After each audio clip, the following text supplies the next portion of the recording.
In some areas of life, bigger is better. But when it comes to microchips, smallness is boss. In May, a team of engineers at Columbia announced a new implantable medical microchip, so tiny it can be injected into a human body with a syringe. It's about the size of a single grain of salt. Chips like this one could eventually be used to monitor, diagnose, or treat medical problems. But there's a twist. The Columbia team's work also collided with the world of online conspiracy theories, much to their dismay. Before we tackle the misinfo, though, here's the real truth about injectable microchips.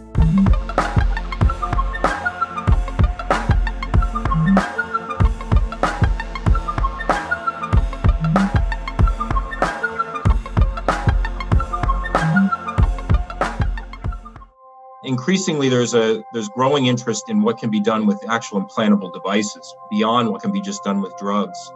So we're looking at implantables that we call chip-as-system devices. So these are devices in which the implantable is nothing but the chip. There's nothing else. This device is the smallest device that I'm aware of that allows bidirectional communication. Many equivalent ways you could calculate it. Ken Shepard, a professor of electrical and biomedical engineering at Columbia, oversaw the team that developed the new chip. You've probably heard of surgically implantable medical devices, like pacemakers. The goal of projects like this microchip is to make medical devices that can be inserted and removed with less invasive measures. You can see the chip here being tested inside, yes, that's a raw chicken breast.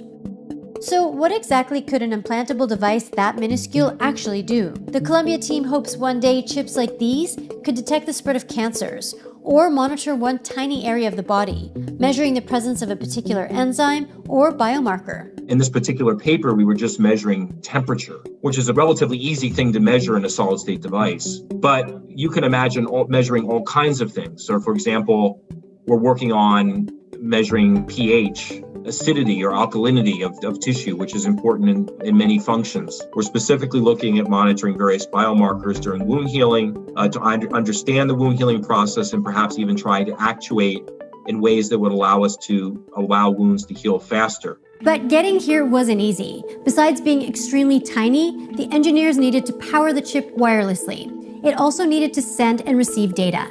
One of the challenges with doing that is how you communicate with the device.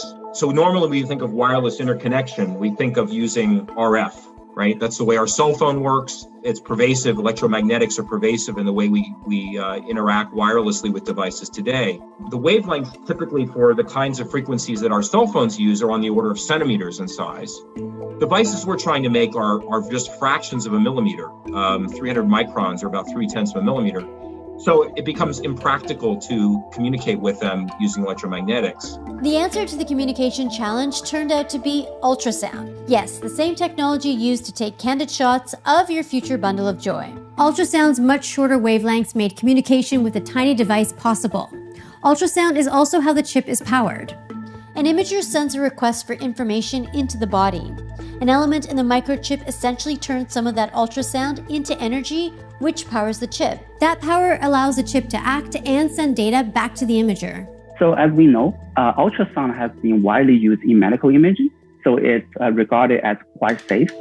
That's Chen Shi, lead author on the Columbia team's paper, who headed the chip's development and continues to test its capabilities. To survive the harsh environment inside the body, we will need to coat our chip with some stable and biocompatible film. So we have actually demonstrated the chip being survived in water for over 21 days. But actually, for real-world use, we would need to develop more robust coating. Now, some much simpler implantable microchips are already used in pets, usually to identify them in case an animal gets lost. These are also much larger. Outside raw chicken, other animals have also been the testing medium for this new injectable microchip. At this stage, we have tried injection in a mouse, so it's still in the early research stage. Human use is a long way down the road, but by that time, I'm sure we will make sure that this technology is very safe and mature. The Columbia team's technology hasn't yet been tested on a single person. Yet you'd never know it, based on some of the people most excited by the chip's announcement. And yet, here's where things get weird. The engineers ran into a communications problem which they couldn't solve with ultrasound. Their work was seized on by people spreading baseless viral online rumors and misinformation about COVID-19 vaccines. These conspiracies falsely claim that vaccines contain injectable microchips meant to track us or somehow control our minds. A headline about injectable microchips, even a completely unrelated one, can set believers into a tizzy. I also found about this recently and was really surprised and shocked because I really have to explain here that this work was conducted way before the COVID and for many years. And we are really trying to benefit society and human beings by our scientific research. To be honest, this chip it has nothing to do with COVID, nothing to do with vaccines. What it does is just to monitor the physiological condition of a patient so that we can assist the surgery or provide the critical or vital signals a patient might need to tell the state of health. That's it. Vaccine-related conspiracy theories can be found all over social media, sometimes even given a boost by celebrity believers and divisive politicians. Releasing a virus through this microchip that will essentially kill you virtually instantly. An interface between what's being injected in these shots and all of the 5G towers. It's not just receiving an implant that is the mark of the beast.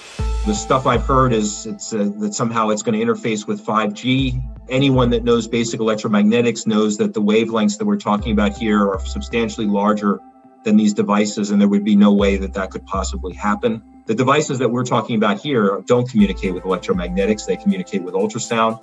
Unless you're going to walk around with an ultrasound imager attached to your body, I don't think you have any risk of these devices communicating any information anywhere. This is nonsense. But no matter how much sense they make, online rumors and medical misinformation can have serious consequences. According to one recent survey, as many as 1 in 5 Americans believes there's a microchip hidden in the new vaccines, which makes the conspiracy a significant contributor to vaccine hesitancy, even as unvaccinated people continue to face alarming rates of COVID-19 related hospitalization and death. Well, you might think, okay, a conspiracy theory, it's just words, right? Sticks and stones, right? But at the same time, these words translate into actions. People are willing or not willing to take a vaccine because of some rumor they've heard. They're willing to trust or not trust public health authorities because of these rumors. We do have a great vaccine, but it doesn't really work if people are too scared by rumors to actually get the vaccine. And so we can see how it's making responding to the pandemic much harder. Tara Kirksell is a senior scholar and assistant professor at Johns Hopkins University. She focuses on public health policy, like pandemic preparedness and response, specializing in issues related to conspiracy theories and misinformation. She also knows firsthand what it's like to have your research abused by opportunists. We had done a coronavirus exercise before this pandemic started because we thought it was important to raise awareness for these types of events. It was hijacked by some conspiracy theorists. The 2019 exercise attempted to simulate the potential response to a serious pandemic, including figures from the worlds of science, medicine, media, and business. The idea was to improve coordination between these entities in an emergency situation, which is basically exactly the kind of thing that you might expect from public health researchers. And yet, when a catastrophic real-world health crisis hit soon after, the drill was falsely retrofitted into some sort of deep state dry run for the coming plague by conspiracy peddlers like Alex Jones. Literal devil worshippers. It's incredible. It's good. People like Tara, Ken, and Chen who get caught in this kind of crossfire might want to rush to defend their work, but experts say if you're not careful, you might just end up spreading the lie.